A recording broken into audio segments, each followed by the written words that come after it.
Introducing one of the best minds in Call of Duty, the greatest mini putter in Call of Duty, the co-host of The Flank, the one, the only, Ben J Nissim. What's good? What's good? How you doing, bro? Best mini putter. I like that. I like that. Pat seems to think, AC seems to think that he's better than me at putting. So, like, at some point this season, we're going to do probably like a mini golf challenge. I may lose because there's this RNG in mini golf. Right. But I like to think that I'm solid at putting. That needs to be some content, bro. We need to all see you guys on the course trying to get it all down and see who actually wins. Well, we tried last year. Just like it's so tough to schedule when we go to events because like we can't really do it after match days because we're all just dead. Yeah. And I would need to do it like before or like after the event. And Pat's got to like fly in later in the week and out. So we're gonna try and make it work this year and like do it and see how it goes. I see you, man. I mean, bro, like, what is it? I think honestly, also too, shout out FaZe Clan. We're in the FaZe warehouse recording. I know it's a different setup than usual, so shout out to them for allowing me to come in and record. So thank you to FaZe. But bro, how's it been with the off season? What's it like? What have you been doing? What you been up to? I mean, the off season's been kind of interesting. Like, I took some time off after champs. Like, I did the whole run of like roster mania stuff. Then when it slowed down, like I went to South Carolina, took some time off just from streaming, just to kind of like get me right. And then mostly recently it's been like sports game grind. Like I've been playing a lot of FIFA, Madden. I think NHL comes out this week. Obviously got the beta coming up. Like it's the content starting to ramp back up, but it was like pretty slow. And also on my end too is just like trying to do planning around, what do we want the Flank live tour to look like next season? Other Flank stuff we want to do and planning in the background. Like just sort of like using this time to regroup and rethink and like execute some of the ideas, but start planning for like new stuff I want to do in like the end of the year, beginning of next year, etc. I mean, bro, you were in a little bit of a drama this offseason, actually. Yeah. I mean, you already know what I'm talking about. Like, it was a little situation between you and Tom and the Flank. What happened? Like, from your perspective, what happened? I mean, I think so. The what happened was like I was doing like a Halo stream, Halo watch party, and I was just bored. And I think I made a mistake. I'll say like in talking about it publicly, like I don't think I should have done that. I think I should have gone. It was a result of long tail conversations that I felt had gone nowhere, and I probably should have kept pursuing that path. I think my frustration, I think like me and Tom are in a really good level right now about how we want to handle it. Is just how do we work on these sort of key goals next season for the Flank? How do we make our production values and our presentation like just better, more professional? I'm not saying the show needs to be more professional. Like we want to keep the same. This is number two. Keep the same level of like it feels like you're in a Discord call. We got all these pros. Like I want just the polish to be a little bit better. And I think for me, just sort of expanding like our revenue path, like doing a better job bringing in sponsors and partners. We're talking to a bunch of people now, and I think we're making a good progress there. Fans have been asking for a long time, like why do you guys not do merch? Why not do more merch at events? Working on trying to get that going. So I don't think I should have talked about it publicly. That was probably a stupid idea. And I apologize to Tommy afterwards. But what's nice is I think we're at a good level now on how I want to go forward. And I think we've made a lot of progress since then the last few weeks. So we can expect some new ideas, probably some, maybe I would assume some new segments and stuff on the Flank this year? Well, so as far as new ideas, yes. There's a couple of things we're going to do differently. Ideally, if I'm able to execute them, both for our online shows, like when we're covering just random match days, as well as, when we go to live events. I don't want to talk about stuff with like those ideas on here because Tommy gets mad anytime I talk about ideas on stream. He's like, really, save that. We don't want, what I mean? I'll do steal it. But I do think for us, it's about also like continuing some of the stuff we were doing last year. How do we better utilize all the talent on the show? How do we handle sort of the minutia and sort of like the middle of the season when it's really boring? Like how do we keep people tuning in, keep it spicy? Are things I'm thinking about now, not like in the moment. I'm thinking about them now so we can plan ahead and be ready to go with how we want to execute when we get to those points in like, April or May or whatever. Right. You guys had like 2 years where it was pretty much you guys were the only source of like COD review and news, post like kind of analysis, right? Besides the desk, but that's like nothing separated. And now you have the breakdown, you have the Flank, you have a few other ones popping up on YouTube as well. How do you feel about the competition now? Well, it's interesting. Like prior to our podcast, so you go back to CWL days, like MLG put out a lot of really good what they call in the business like shoulder content, like pre-produced content. Yeah. Like and I think that's the predecessor to some of the stuff we were doing. Like Hot Mic is sort of inspiration as well. And then we were sort of the only game in town. I know like people did YouTube stuff like Tack Rab, shout out him, Yeah. does his thing. But as far as like, COD related shows, it's community shows. Merc and Maven have their thing. Obviously the OpTic guys have their thing.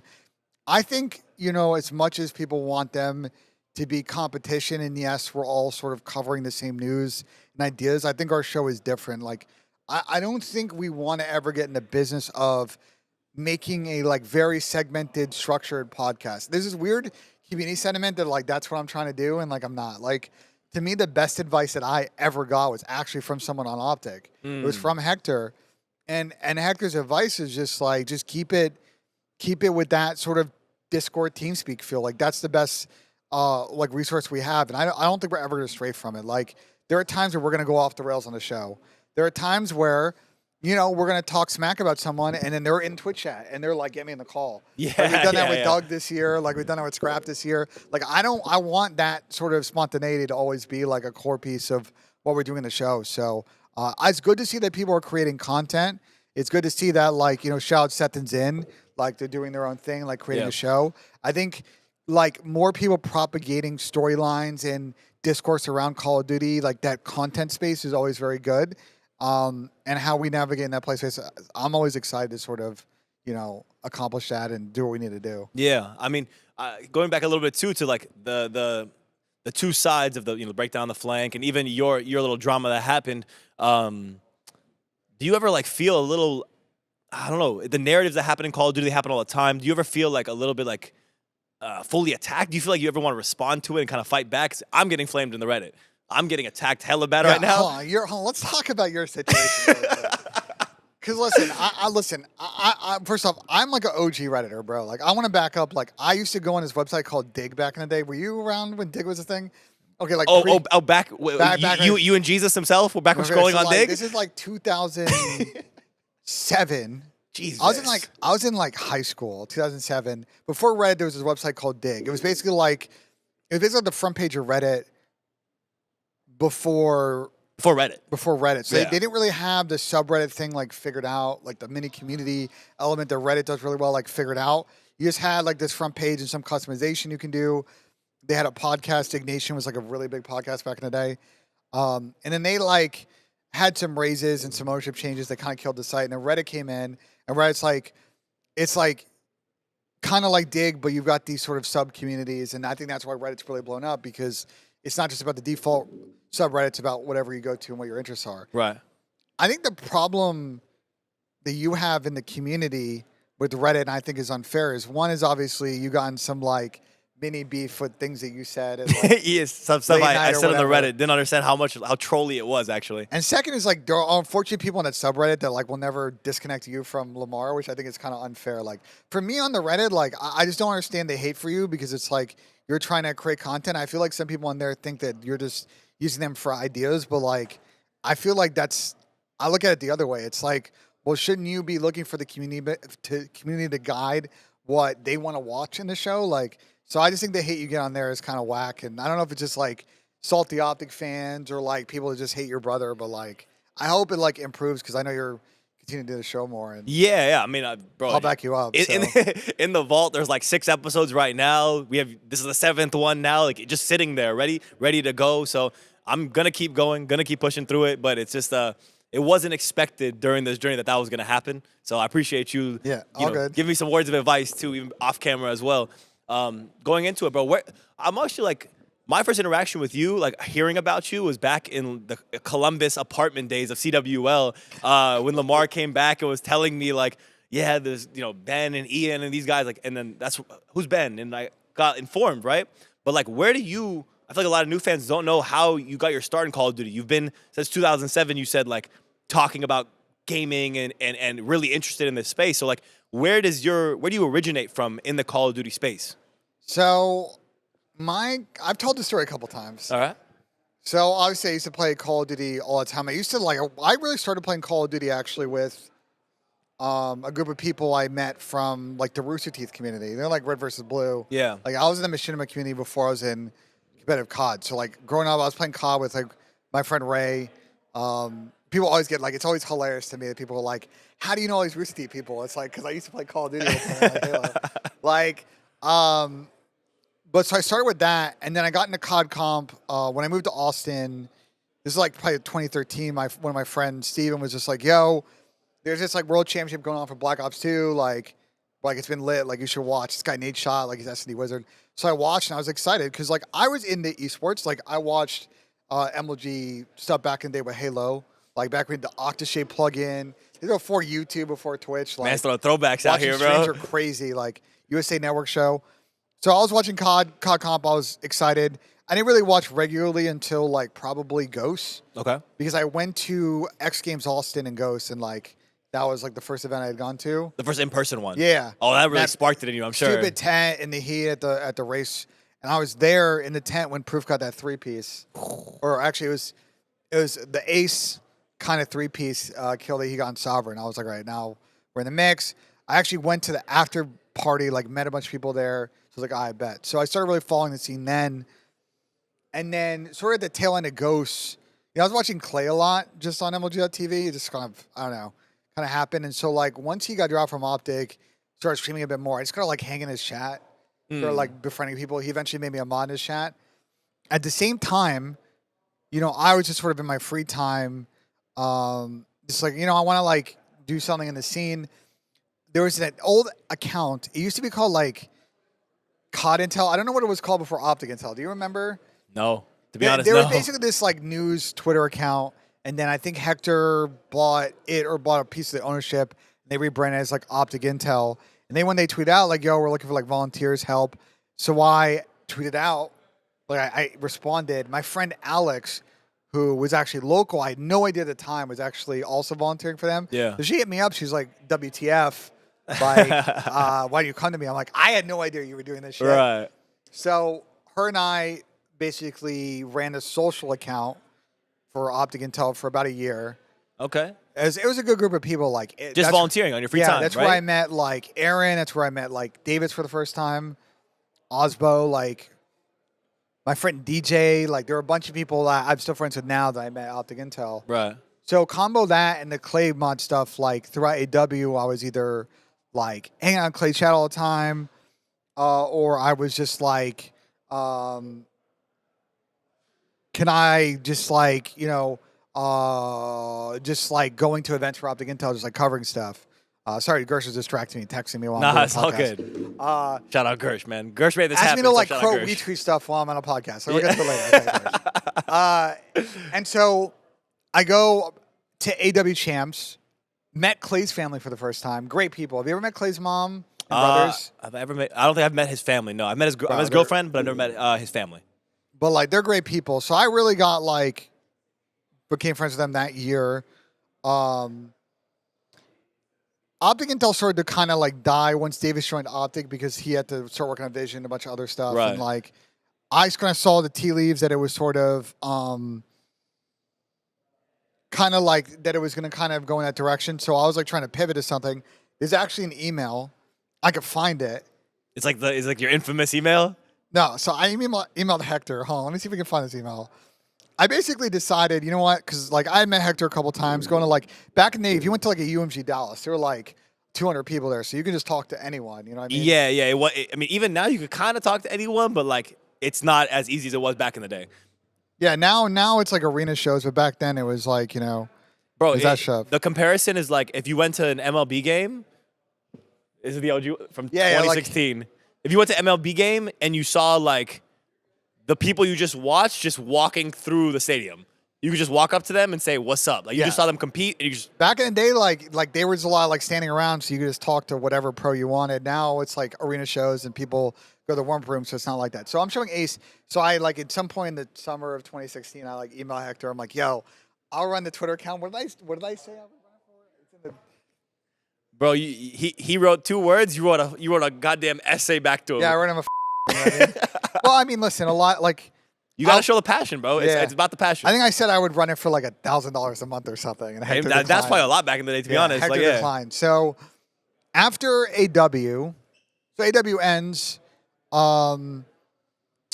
I started having conversations with Enable and Clay about coming on, and because they needed someone like, they didn't want a coach, they wanted like an analyst, and that's when Ban and Protect started being a thing. Right. Take notes on practice because Clay and Ian are passionate. They like forget if they said certain things in scrims, so like just kind of keeping them on the ball. So they were like, yo, come out to Dotino's Invitational. So I went to that event in Columbus. From there, I started doing for like 2 or 3 months on the side, like analyst work for them. Yeah. That stopped after UMG South Carolina because the new ownership group at the time for FaZe is like, I don't know if you ever met like Sebastian. Yeah. Yeah. Yeah. So when Sebastian come in, he decided to go in a different direction, and like Tommy and Ricky's involvement had kind of changed. So that was like a short-term thing, but there's like a 5-month gap because once that team fell apart, Yeah. which by the way, I hung out with them all the time because they then moved to Austin. They lived 10 minutes from me. It was just Ian left at that point. It was like Ian, Tommy, Dylan, and Pierce. They were like, Ian's like, yo, like, because Chris had gone to go play for Echo Fox. Right. He's like, we don't have a coach anymore. Like, we'd love to have you come on. So I started that conversation. I basically signed a contract at like the beginning of World War II. That's where I met Eric Anderson for the first time. And then from there, I started working for FaZe. So like, that's the journey. That how literally like, from Twitch, like Twitch just mod a fan to like Twitch mod managing the team to analyst to coach to managing. So I did that. Damn. At the end of my like FaZe tenure, by like the middle of 2019, I was running the Call of Duty team, the FIFA team, and Fortnite. And Fortnite was kind of crazy because there was just a lot of hands. I'm sure. Fortnite on the talent side.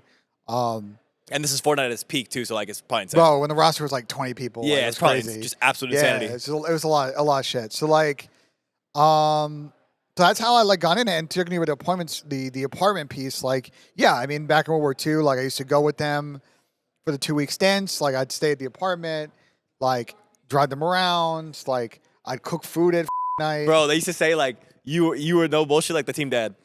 I was, 'cause, bro. You used to like tell them like cook for them, and then there was times where you like try to tell them like what they couldn't do, go out or not. Bro, there's so many funny stories from that time that I don't know if we could tell here, but yeah, you were the team dad of everybody for them there. Because I had to manage I'll go through the one by one, right? Like love Preston, but Preston was really young at that point. Like Yeah. he's still like he had been in the C9 situation with Pat. He had been in like a team situation that wasn't particularly good. Yeah. This is the first real like championship team he'd been on. So trying to get him to like the building blocks of being like that and like organizing himself as an individual was key. So like, there's those challenges. Like Crowder had been a professional for a while, but Chris has got his own like things that I have to navigate as a manager. Like he's kind of like, we use the word fugazi a lot, like on the show, like he's fugazi in his own way. And obviously you guys know my relationship with Tommy. Like all the time I'm telling this kid like, yo, you can't be tweeting that. Like, God, delete that tweet. I probably had that conversation like 5 times with him. World War II. Speaking of Tommy too, like so you have this journey of being involved in the competitive side. What leads you to, or what's the conversation, and what leads you to actually becoming a co-host of The Flank? Where does that idea come from? Does it come from you? Does it come from Tommy? Who developed this out, and where does it come from? So after like my stint in managing, at that point I went to Esports Engine to go work like production, and I had a great time there. We can talk about it more kind of after this. Tom obviously continued competing under New York, and then, he hit me up one day in like January, I think. Emotional phone call, explained the situation with his hand. He's like, I got to retire. Like, I can't do this. So, we were chatting on like what's next, and like he was going to go full-time stream. He's obviously nervous. He's like, would you do, we'd always talked about doing content together. Like, it's funny I mentioned your email about Hector.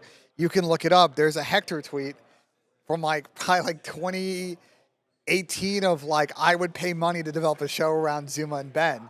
Because Tom and I had hung out so much during the World War II years, people always tell us all the time, like, you guys need to do content together. Like, you guys are hilarious. They just watch you interact, Banter right? is really funny. So Tom and I have always in the back of our mind, like, we should do a show together. Yeah. And it finally became an opportunity of like, yo, like we should do a show after matches. Like mutually, we both agreed we should do it. So we decided to execute it once he, retired. And then, we started having fun with it. We started like getting 500 viewers after matches. And then it kind of grew decently fast. Like It was pretty exponential, to be honest. Like it was pretty steady throughout the Cold War season. You guys had a monopoly over COD content, essentially. Yeah. After those matches, there was no one else really doing anything like you guys were doing at all. I think the biggest growth point for us was probably like the hotel room streams we did at Cold War Champs. Oh, I remember those. Like, I think man. that was like the first watch party we really did. And after Guerrilla that, style. Seriously, guerrilla style. We were like in a hotel room that New York had paid for, like no set dressing, just couches. Literally couch like this, and just random people coming in the room, in and out. Yeah, it was wild times in that hotel room. I got back and watched that watch party, and I'm like, bro, the production on this is terrible, like blah, blah, blah. But we had to start somewhere. And then like Vanguard year, I think it really, really blew up. Because during that off season, a lot of shit went down. And then, Tom had gotten bigger and bigger as a brand. And like that's when we went from like getting like 5,000 views to like lives to like 15 to like the 20, 25 mark. We started doing those watch parties. So like it's definitely, I didn't predict it would get this big. Like to your point, like I knew that when we started it that no one else was doing the content we were doing. Yeah. I knew that like pretty early on in the Cold War year, once we started doing it, that we were like very much at the front end of the discourse around any of the topics, the storylines we brought out. But I didn't think it would like blow up where like, we're like, we go live on Tom's channel post match and we're getting 20,000 people watching us live. And like, we're one of the biggest live esports podcasts on Twitch. If not the biggest. Yeah. So that was crazy. Like, shout out Tommy. Like, I think he did a lot of work to like get us there, and I think keep it like authentic. Yeah. And like that's where we started like discovering talent. We'd had regular guests on, like Zin used to come on all the time, Don used to come on all the time.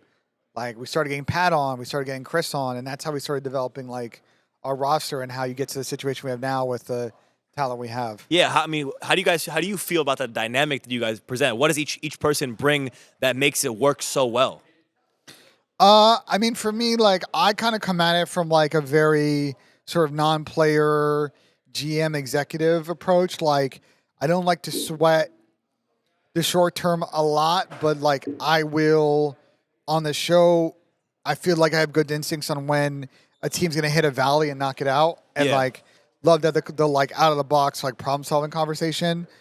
Like to be a little more data focused. I like to always we'd like talk about meta on the show or like maps and strategies. Like I'm always thinking 2 steps ahead of like, yeah, this is the way that people are playing it now, but then people are just going to overload this lane, and then this is how it's actually going to end up playing in champs because people are going to do this. It's like your time as an analyst and a coach before is like carrying over to now. I'm trying to do 3 steps ahead. Right. Tom is, I think, very level-headed with his takes. He has a good sense of like when teams going to make changes and who's playing bad and who's playing worse. But like Tom's role in the show is to moderate and like kind of call people out. Like everybody else has got distinct personalities. Like Pat is very strong in his conviction, loves to be the villain. Of course. Loves to hate on OpTic. He brings over all his biases from when he was a player. Like 100%. Like no like shame about it. Like he's like, it's there. Yeah. I like Chris's approach. Chris is very good at recognizing quickly how the game's going to play, the meta's going to play. Then Chris has a good eye for challengers talent. So we're very ahead of the conversation on like who's next up. He like bounces more off you. You guys kind of have that connective bouncing off each other. Yeah. And then we started having Sam on, and I feel like Sam brings a lot of what Chris and Pat actually bring. So like Sam's really good at recognizing like meta spawns, how a team should set up and how they should play. Yeah.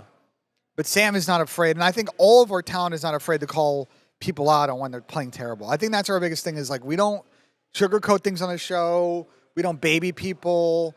We try to avoid any kind of like, like having favorites. Like if people are playing terrible, they're getting called out. Well, a good example is people love to like bring up the Asim example. And like, yeah, we were gassing Asim in the beginning of the season. Yeah. He was playing well, but like we were on Asim's case for pretty much the middle of the back end of this year when like London was playing terrible and he was up and down. Even though he's a great friend of you guys, Yeah. of you yourself, Tommy himself. I know you guys are kind of softball into it, but the critique was a critique. Yeah. Yeah. Like I try to call it how it is, you know? Yeah. Like if people are playing terrible, like for a couple games in a row, we'll call it out. If someone's playing for bad in a series or two, like, you know, stuff happens. People have bad weekends. Yeah. Like it is what it is. Form kind of moves in and out, but we try and not like, I don't care if I piss off like this player or that player. Like there are star players in the league that have like messaged me an essay after a show. Really? Of when I've talked, I don't want to name specific people because again, I don't want to talk about, if they were here sitting on the couch, I'm happy to talk about it with them. face to face for sure. But like, I don't want to throw names out there, but there are people that like have hit me up after shows and been like, either like, hey, like, you know, like I appreciate you sticking out and saying that, like, and I don't agree with you, but here's like context you don't know, or like getting into me, like you don't get it, like blah blah. And then I like talk through with them, like, Yeah. here's my POV on it, and we get into like a good spot. Like I'm not going to be afraid. Like Scrap's a great example. Like I shit talk Scrap all the time.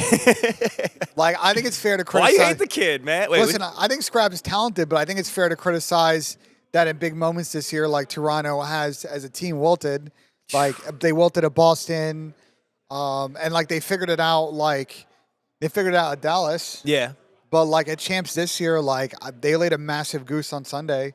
Like that's obviously the back of their mind. It's a young team, though. You know, you gotta give it to them. They're a young team, and they had a composure a lot of the time. But when it came to the pressure moments, there was some cracking going on. Yeah. You got to admit to it. So But I'll admit, like he's come in and like instantly, like listen, he came on our show like end of Vanguard and started talking like all this crap on people when he was going to get called up. You knew he was going to be next up. Yeah. And like he delivered on pretty much 99% of that. What's your favorite moment of the show, by the way? Like I feel like a big standout that a lot of people have is the blow up with what was it? Who was it? Krim and Pago? The New York episode is probably Yeah, the New York episode I feel like has the most views. I think like the second or first most views on the YouTube and stuff too. There's the Envoy episode where I could tell the Envoy really wanted to like say some stuff about Huntsman, but he wasn't going there. So I was slowly like prodding him over the course of the episode to like get him to open up. This show is sponsored by BetterHelp.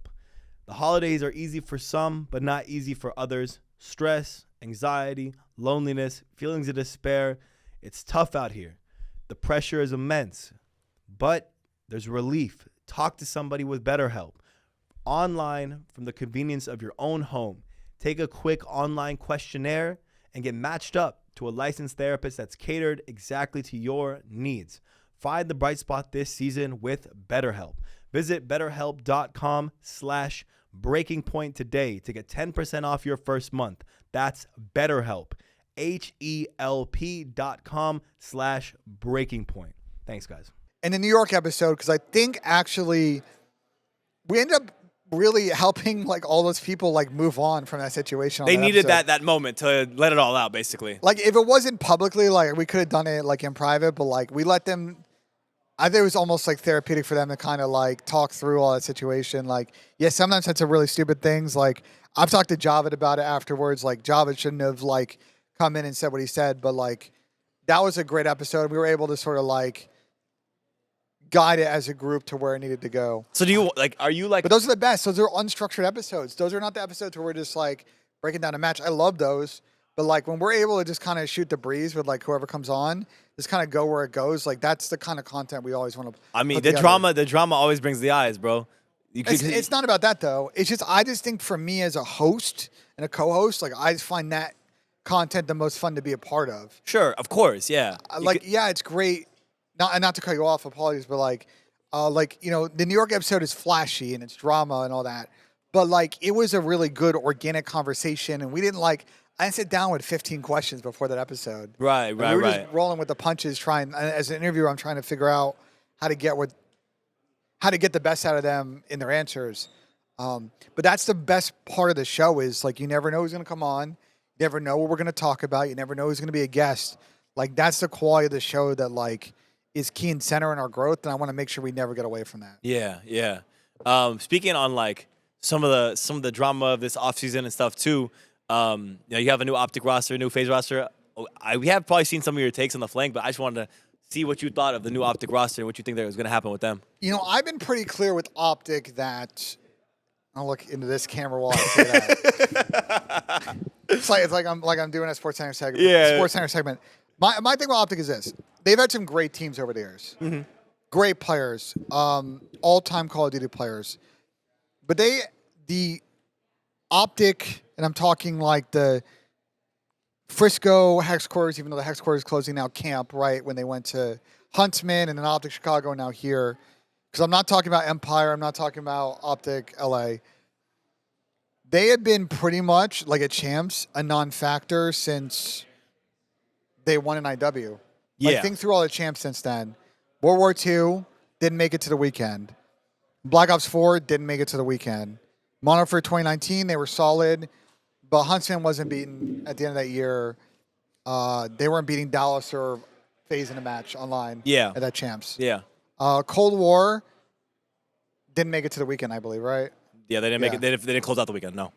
Vanguard. You see where I'm going with this? Yeah, right? Like, it's been a lackluster end of the year performance when they should be all together at that point. And I feel like that is sort of the goal with what they're doing here. Is like I think we're bringing in Ken.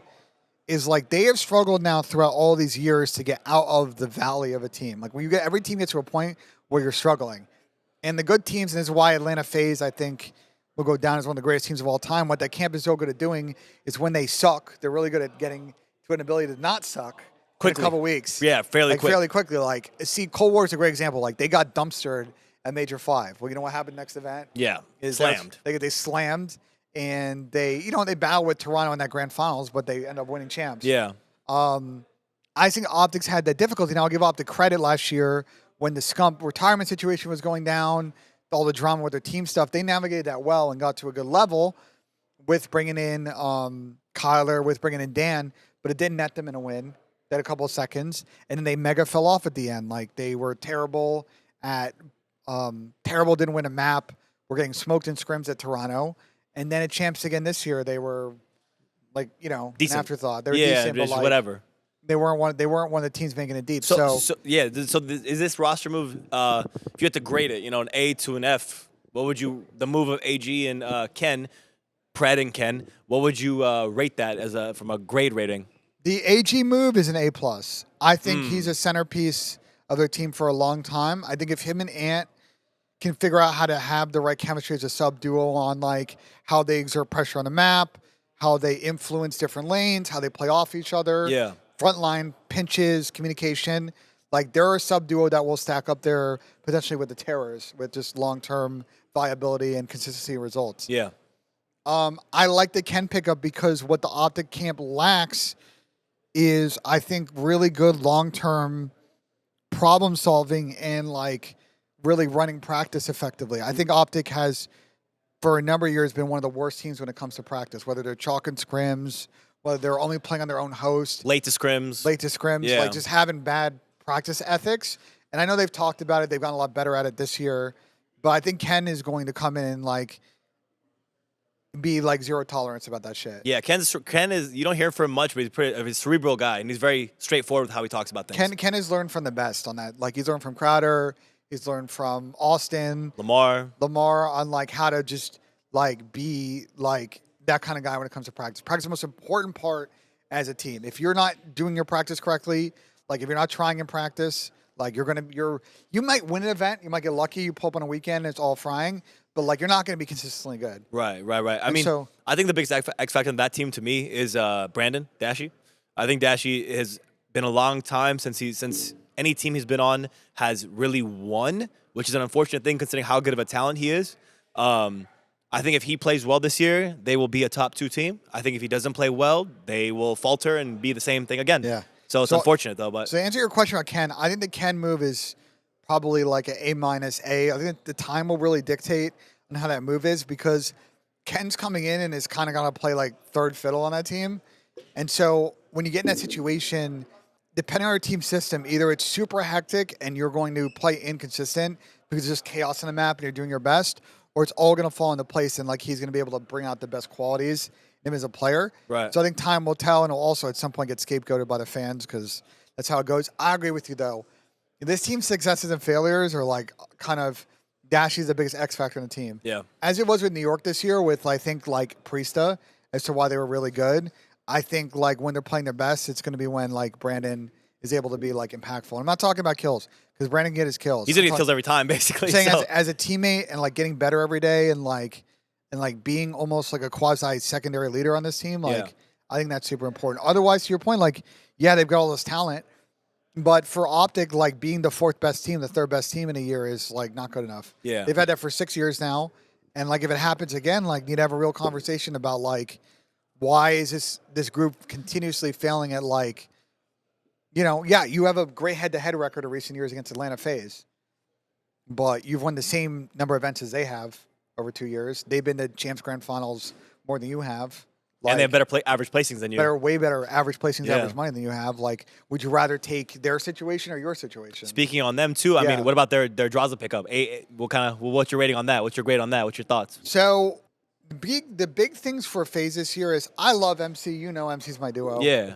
But MC's got this playstyle thing they need to figure out now where when he's got a sub in his hand, like he plays super fast. Like you've seen with him on the sub, like he's really good. But with the AR, and I don't know if it's them having him play this way or the way he wants to play, but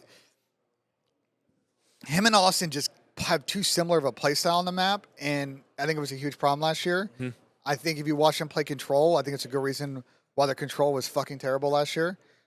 They was great in Search. They were phenomenal because of in Search. Yeah. And once they figured out kind of how to play hardpoint, like they were really good. Yeah. His Control lost him that year.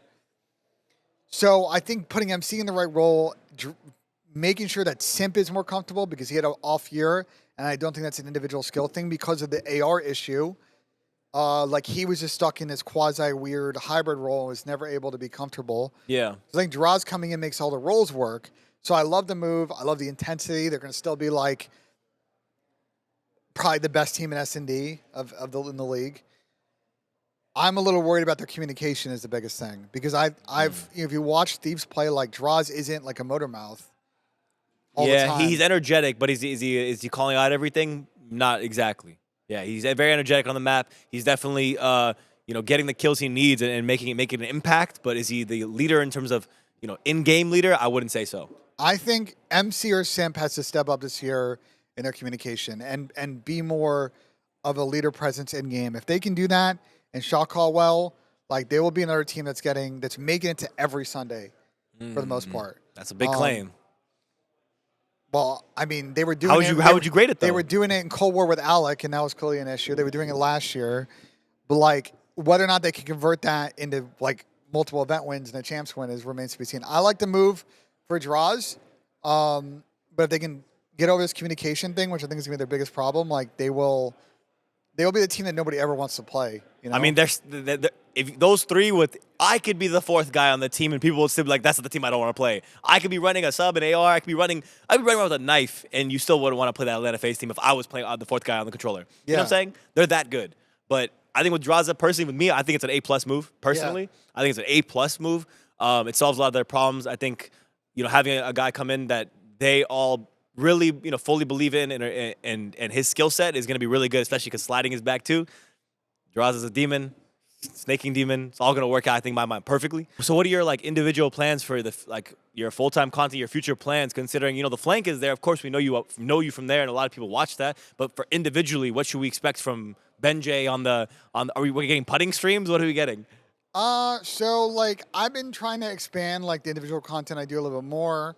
It's variety streaming. I've been doing those golf streams. That's been really fun. But I've been playing terrible. So I think I'm putting a lot of energy right now into sort of, as an executive producer of the flank, putting in a lot of time into improving that product. Yeah.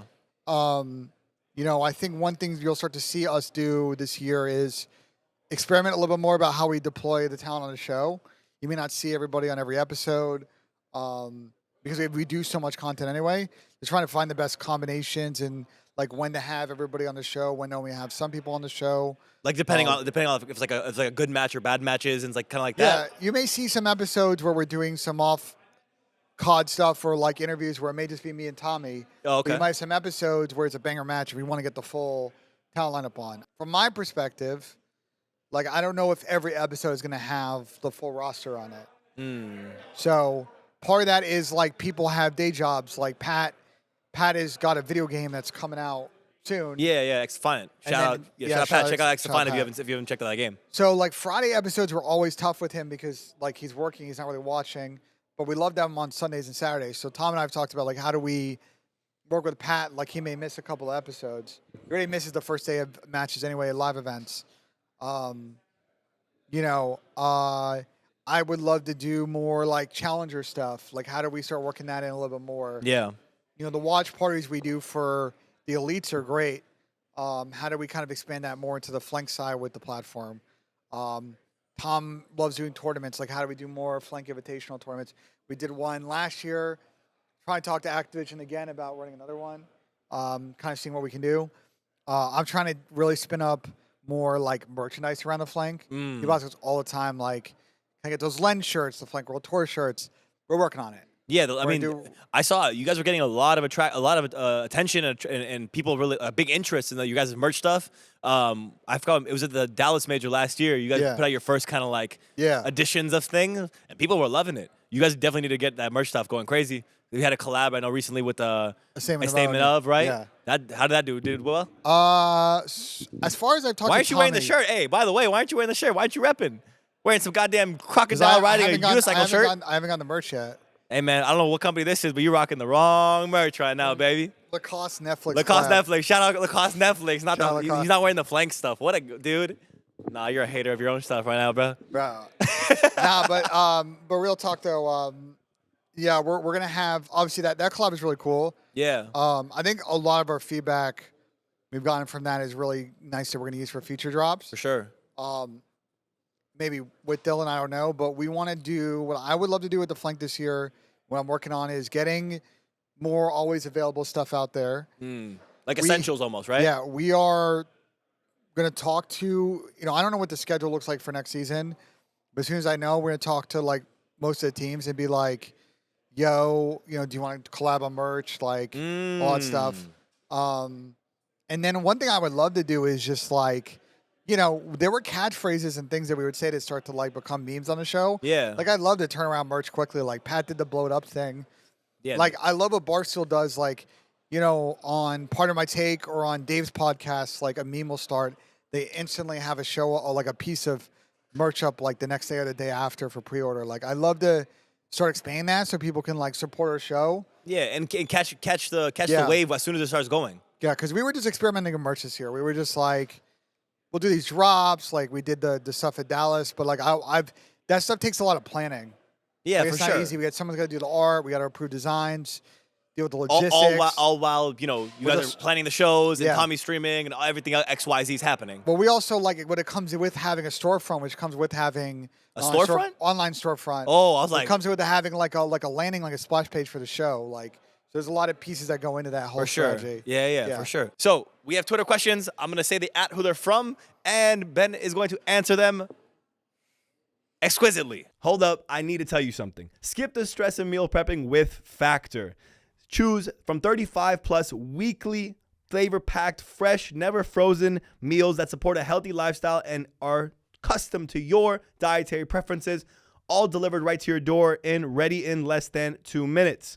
Head to factormeals.com/breaking50 and use code breaking50 to get 50% off. Once again, that's code breaking50 at factormeals.com/breaking50 to get 50% off. Thanks, guys. From Asim. Oh, This comes straight from Asim. He says, how in the hell does he keep up with every sport in the book? Golf, soccer, football, basketball, tennis, pickleball, F1, you name it. Ben J Nissim watches it. How do you keep up with everything? Is that all you do? All you do is watch sports? no, I don't. I don't always. Okay, I watch a lot of sports. Let's be honest. I just grew up like watching SportsCenter all the time, and watching ESPN. So I just been a big sports fan since I was like 8, 7. Like, I think like pivotal moment watching the Yankees like '96 World Series, like stuff like that really grew my love for all things sports. And I just follow everything like baseball, both footballs. What's your favorite sport? Probably soccer to follow.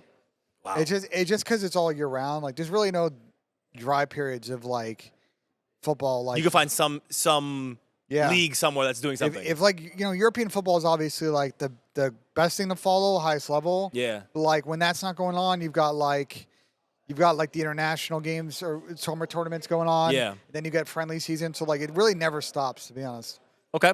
This is from NYXL Roosevelt. Start, bench, sell. Gershon, trick plays, or Nick Scotts? So wait, what are the 3 options? Start, bench, or sell. Gershon, trick plays, Nick Scotts. Star, bench, or sell?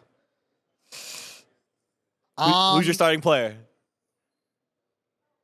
I'm starting Nick. Okay. Who are you benching? I'm benching Jace, and I'm selling Gursh. You're selling Gursh? Yeah. Nah. Hey, Gursh. Nah. Hey, bro. You're my starter. Don't worry, Gursh. Smooch, smooch, kiss, kiss. Gursh is my number 1. What is Ben's dream venue for a Call of Duty event?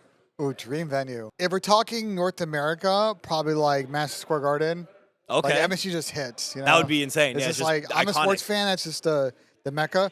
Honestly, an event at the Sphere would go. Have you seen the pictures of like and the videos from the Sphere? Oh, in the Las Vegas Sphere? Las Vegas? Bro, it's insane. Having any type of like esports event inside of that would be so immersive. That'd be crazy. Yeah. But as far as like overseas stuff, like I'd love to do like an event in Japan. Love for like some event in like I really want to go to like Spain or Portugal. They have such a before. crazy esports scene Yeah. there. Everyone like I mean some of the biggest streamers are from there. Like that's Yeah. how much they love gaming. So. Okay. Here's a quick one. Does Ben like spicy food? I like spicy food. I don't like super spicy food, but like Would you do a 1-chip challenge with me? Okay, yeah, screw it. Let's do it. yeah? Yeah. You're actually down? I'm down. You're not lying. I would do it. Yeah. All right, we'll talk about it off camera then. The 1 chips are really. I know they're like crazy spicy though. Yeah, the one this year is the hottest one ever. Yeah. So- like It's like gonna you be. might need to give me a glass of milk, but like. Oh, we'll have ice cream. We'll have everything there. But Like- I have a content idea, and I'll tell you off camera who's involved now. All But right. I'm down. I'm down. All right. This is from Greg, and he works for Esports Engine. Question for Ben. What did he learn working for an organization like Esports Engine versus being part of the scene with FaZe or the Flank? Compare the 2 types of environments within esports. I think the biggest thing I learned from Esports Engine is, and this is really from Adam and the team around Adam, then why I think they were so good, you know, prior to getting bought by Activision and then starting out their own company. They're really good at problem solving. They're really good at being solutions oriented. And especially in the consulting business, they're so good at like not always assuming the client is right. Like I literally one of the first calls, I'll tell the story. One of the first calls when I joined Esports Engine, first call, it was a call with Adam. It was like our team and like the New York Subliners. And like Scott Wilpon was on the call. And they were talking about their ideas. I think it was for either their Overwatch event they ran that year at Hammerstein or the Call of Duty event that we were planning that obviously never happened because of COVID. Right. And they had an idea, and it was like a pretty mid idea. It wasn't a terrible idea, but like they could do better. And Adam immediately, like to someone like Scott, by the way, who's like, you know, very influential, big guy, a yeah. big guy, like basically to his face being like, that's a good idea, but like, here's a better idea. A lot of people in the esports industry, I feel like, are just yes men, and they don't want to actually challenge people because they're too afraid to lose their position. Like learning from Adam, always being like able to be solutions oriented, even if it's not the solution that's being pitched to you, Right. is like going to get you places for sure. Okay. How's the experience being bald? It was You weird. were actually It was mad weird. sexy being bald. I'm not gonna lie to you, bro. You should. It was I think you weird. should consider the buzz cut. Going back to it, your hair's kind of short now, but that yeah. dude, the bald was. You were rocking So that shit. that like first, so I think I told this story on stream. Like when I went back that night and like went to bed was weird. Like head on the pillow, no hair. The weirdest thing was waking up the next morning because I had to go back and do the watch party. And taking that first shower bald is so weird. Really? You're so used to like shampooing your hair, Yeah. like conditioning your hair, you know, repeating, and just feeling like nothing there. But tell except me, skin is just weird. but tell me the shower didn't take 5 seconds. Yeah, but I felt like my head was like drying. it just the sensations were just unnatural and weird. So yeah, I could maybe do it like super short, but I wouldn't get it like buzzed again. Okay. Which pros of past or present, or which pro of past or present could you beat in a 1v1? Past or present? Or would you want to play in a 1v1? Call someone out either, or say you could beat them. I might have to set up a 1v1 in the offseason or during the season. I don't know if I want to answer this question. Come on, bro. Call one person? Anybody. Imagine I beat Tommy in a 1v1. That would be entertaining. Dude, if you beat Tommy in a 1v1, I would flame Tommy for the rest of his life. No bullshit. I'd flame him I for the think, rest of his life. I think I'm going to lose 99 of 100 times, but maybe that one time I get lucky. All right, you're calling out Tommy for 1v1? Yeah. We'll make it happen. With you being someone who's never played Call of Duty at the highest level, how does it feel when professional players respond to your criticism by immediately discrediting you due to your lack of credentials? Ooh, that's a great question. That's real good. That happens a lot. It happens like multiple times a year. Yeah, it does. I just don't care. I mean, because my thing is, even though people are professionals at a game, they may not know the best way to build teams or how to conduct themselves as a teammate. Or even like I've heard players discuss like how they think a game plays or their thought process on like how to play Team Call of Duty, and I'm like, that just isn't gonna work. Like, so I just don't. I just ignore the criticism for the most part, and just kind of keep doing my thing. And I always tell like people that bring that up, like I'm happy to like have a conversation with you where I like explain my perspective. But I think it's such a weak insult. Like it's a Max Kellerman thing. Like it's just like come up with something better if you're trying to like swing at me. Okay. Marry, kill. ZooMaa, eggs, Parasite.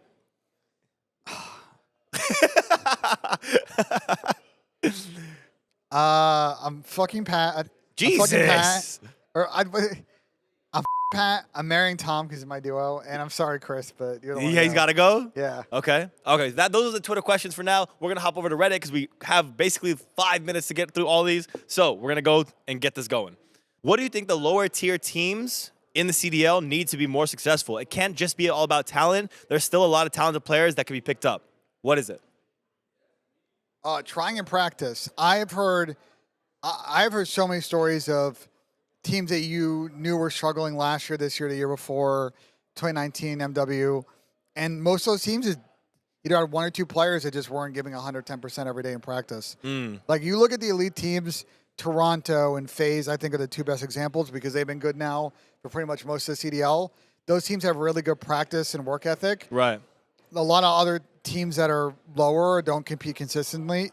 Like they have teammates that just don't know how to just give it its all every single day. And like if you're not doing that, you're not going to get better. If you're not going to get better, maybe you get lucky and win an event because you just fried on a weekend. Like LAG at Minnesota, they just got the right weekend, the right time. But most of the time, it's just not going to net in like any consistent kind of results or wins. Okay. On the Reddit, how long have you had those stinky slippers? Listen. Come on, bro. They're not. First off, they're not stinky. They're just Tom just making up. I probably buy those new pair of slivers. I probably buy a new pair like every half year. They don't really go bad. They only go bad if I'm a moron and I'm like, I'm gonna like walk outside and grab something, and then I introduce them to like the weather, which I shouldn't be doing. But they're not like It's just Tommy memeing on stream, bro. Okay. Oh, so in reality, there's no truth to the stinkiness. Okay. No, it's just cap, bro. Like it's just cap. Okay. 2 more questions because I know you got to go. Of the rumored rosters, not including the Big Five, who do you think is going to be the biggest surprise winners? Boston. I agree. I think Boston got really lucky this offseason that Austin landed in their plate. That's exactly the kind of player they lost when Zin left, like a veteran who's won that knows how to get there. Yeah. And Preston Priesta getting off of New York and being available and then bring him in. That's another player that knows how to win. They've gone from having like the least experience in the CDL to having literally like the most. To having the most, and pairing that with, a player like Snoopy who's got massive potential, potentially Caps on massive potential. Like I could see that team hitting the ground early and being in there with the top 4, top 5 conversation and being a good team. And just being gross, absolutely. Which they were last year, the year before. Like they were always solidly a top 6 team. They were just they were never beating like. They were always going to be at best the 3rd or 4th best team at an event. Like they make a single final. Right. They've made a grand final at all since they've been a franchise. I think with Austin and Priesta, they can definitely get there. Last question. Ask Ben if he wants to be signed by FaZe. He's always working with them, but not actually signed. What's the situation? I mean, listen, I love to join an org. No orgs have ever hit me up and been like, yo, let's join. And Why don't you hit them up? Yeah, my thing is like, I would do it. I just don't. I have a lot of ideas, and I don't want to go into a situation where I'm pitching ideas involving myself and they just steal the ideas and don't take me. Like, I don't want to give people like free licks at that, but like I'd love to join FaZe. Like I love to join OpTic or Thieves or whatever, but none of these orgs have ever like hit me up and been like, yo, like let's talk like in a recruitment conversation. I mean, it's esports winter, so I think once we kind of climb out of this, I feel like you you're be one of the top prospects because you're on the flank. Your streams do well. Your videos do well. You definitely have the behind the scenes production value for yourself as well. So you're just you're absolute commodity that's just not picked up maybe because of the situation. Yeah, I mean, I'm out there. I just like going. If I go to an org and pitch them, like I'm killing all my leverage. You know. Yeah, I hear like you. it's way easier for them, or going to be way better for me personally if they come to me with ideas and we can collaborate on what that relationship looks like. Yeah. If I'm going to them and saying, "Here's my space," and like, "Here's my numbers," and I'm just being like lobbed on. Hopefully, I'm getting lucky. I'm getting lobbed on to some brand deal or jigsaw in some puzzle. Yeah. Instead of them actually trying to like come to me first for that idea. Hey man, I know you got to go, so I'm gonna let you go. But thank you for the time. Thank you for being so candid during the interview about everything that happened, the drama. Looking forward for the game and see what your streams come and the new content ideas and the flank. I know you have some sick ass ideas for that. So looking forward to that. Any last message to your fans, the flank fans? What do you got to say? Well, first, you and I should run this back. We should do like another episode, like Not time crunched. like January or something, like before the first event or something like that, or after the second event. I don't know, and talk about the season. But like, I mean, I appreciate all the fans, flank fans, Ben J Nissim fans, ZooMaa fans. Like, I didn't think in 2019 that like I would be doing full-time content. Thought I was continue to be a behind-the-scenes person. Like the growth, and this is basically on the community's end, has been insane. So like without you guys, I wouldn't be here. And I'm excited for the future, whatever it holds. Appreciate it, bro. Thank you for always being a real one. And yeah, the stuff in the next thing I'll talk about between you and I that you've helped me a lot with. We'll talk about it next time. Yeah. I know you got to get out of here. That's it, guys. Exclusive episode, I think 14 or 15 with Ben J Nissim. That's it. Shout out FaZe Clan for letting me use this space. Thank you.